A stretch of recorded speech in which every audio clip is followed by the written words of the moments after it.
Hey, salut, c'est Léo. Ça dit quoi?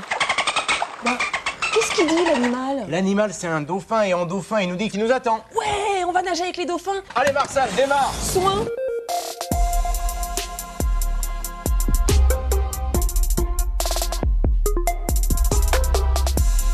Ben ouais, ce matin, en pleine crise agricole, dont on reparlera forcément dans Ça dit quoi, parce que le gouvernement prépare encore des annonces à quelques jours de l'ouverture du Salon de l'Agriculture samedi à Paris.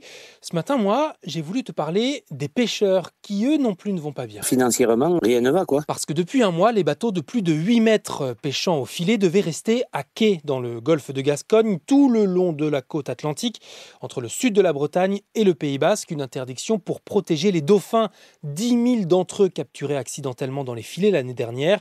Alors ce soir, les pêcheurs vont pouvoir retourner en mer et pendant ce temps, des scientifiques tentent de comprendre pourquoi autant de dauphins se prennent dans les filets grâce à un drone marin suivi par mon collègue de France Info, Boris Allier. Une des hypothèses, c'est que les dauphins se seraient rapprochés des côtes du golfe de Gascogne parce qu'il y aurait plus de proies intéressantes pour eux, typiquement des anchois. Pour vérifier cette hypothèse, les scientifiques analysent ces enregistrements. Tous les points bleus, là, c'est là où il y a eu des sons de dauphins qui ont été enregistrés. Les captures accidentelles de dauphins pourraient être dues à la présence de proies très, très proches du fond. Et toutes ces informations collectées par des scientifiques pourraient permettre d'adapter les interdictions de pêche sur des zones plus petites.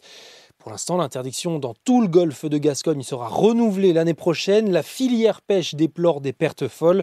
Le gouvernement a de son côté promis des indemnités à hauteur de 80% du chiffre d'affaires pour les pêcheurs. Les poissons sont nos amis, on n'y touche plus. Sauf à ces saletés de dauphins. Les dauphins, ouais, faut voir comment ils se la jouent, ceux-là. Youhou, regardez-moi, comme je suis beau, comme je fais de jolis bons.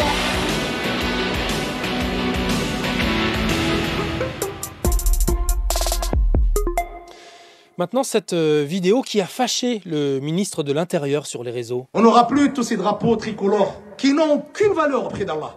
La seule valeur qu'ils ont, c'est une valeur satanique. C'est le prêche d'un imam de Bagnols-sur-Cèze dans le Gard. Il évoque les signes de la fin du monde et tu l'as entendu, la fin des drapeaux tricolores sataniques. Alors pour Gérald Darmanin, ça, aucun doute, c'est un appel à la haine anti-France. Il demande donc le retrait du titre de séjour de ce Tunisien. Le parquet de Nîmes ouvre même une enquête pour apologie du terrorisme. Mais tu l'as entendu, l'imam parle des drapeaux tricolores. Je ne parlais en aucun cas du drapeau français. Je parlais d'une communauté bien précise, que la communauté maghrébine et surtout la CAN, parce que je parle des stades et tous ces drapeaux qu'on lève dans les stades et qui divisent les musulmans.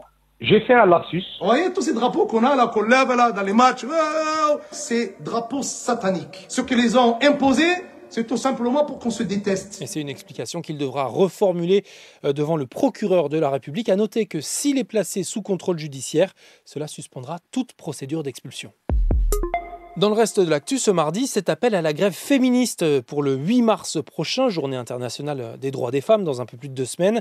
L'idée pour les femmes est d'arrêter toute activité salariale, mais aussi toutes les tâches domestiques, les gardes d'enfants, s'arrêter de consommer également. Tout ça contre les écarts de salaire, les violences sexistes et sexuelles, et pour montrer que la société ne peut pas fonctionner sans les femmes. Tiens d'ailleurs, un discours de femme qui m'a marqué hier, c'est celui de Yulia Navalnaya, la veuve de l'opposant russe numéro 1, Alexei Navalny, décédé vendredi en prison. Les traits tirés, les yeux rougis, elle promet de poursuivre son combat. Ce n'est pas honteux de faire peu, ce qui est honteux, c'est de ne rien faire, de sombrer dans la peur. Il nous faut utiliser tous les moyens, se battre contre la guerre, contre la corruption, contre l'injustice, se battre pour des élections libres et la liberté d'expression, se battre pour que notre pays nous soit rendu.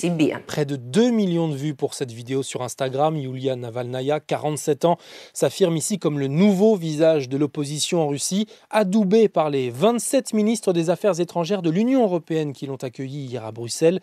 Elle leur a demandé de nouvelles sanctions contre Vladimir Poutine.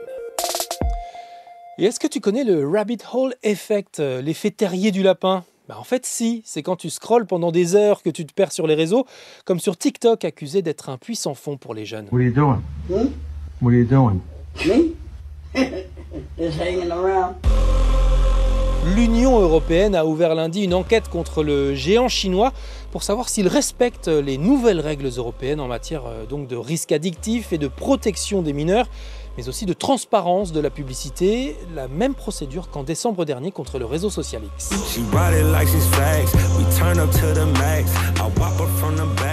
Et ce que tu entends là, c'est le dernier son de Kanye West qui cartonne, Carnival.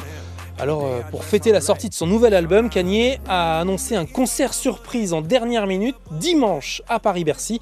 Et les billets sont mis en vente ce mardi matin à partir de 10h.